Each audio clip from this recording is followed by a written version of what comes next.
Chapter 2. More Than Just Words. In December of 1972, the northern half of South Vietnam was falling fast to a re-energized North Vietnamese army during Operation Eastertide. The NVA moved south in Russian and Chinese tanks. They drove jeeps and trucks, some brand new and some held together with wire.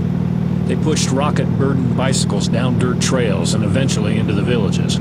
They wore Ho Chi Minh sandals and Chinese military jungle boots. The NVA and Viet Cong grabbed fight or die recruits along the way as the deadly army took cities and villages without resistance from the unsuspecting South Vietnamese army. From Quy Nhon, the town where my wife and I were living, we watched live footage on our 12-inch black and white television of a captured American-built tank crashing into the local police station of a nearby village, collapsing the building.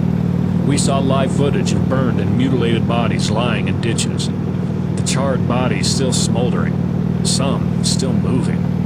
One was on her back with outstretched arms, begging the passing crowd for help. We saw masses of displaced people with their possessions balanced on their heads and strapped across bicycles as they fled down dirt roads between rice paddies, holding and dragging half-dressed, scared, wild-eyed children.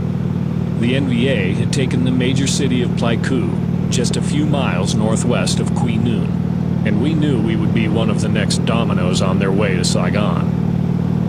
When the advancing enemy army had marched, driven, and sung their way to within 15 miles of our house, it came time for my wife and I to leave Vietnam and begin our move to America.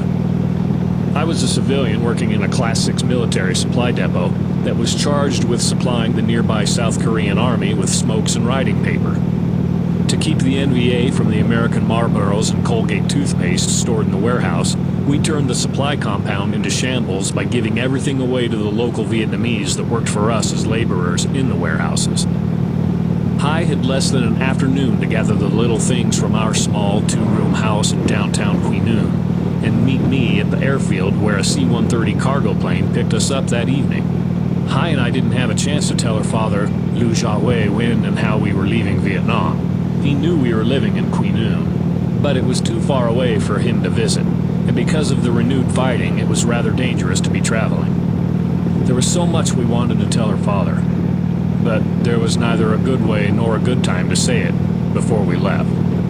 How do you tell a father that you are taking his oldest child away to a distant and strange land, a land that was beyond his reach and comprehension? How do you tell a father that he might not see his oldest daughter, his pride and joy, his hope for his family's future ever again?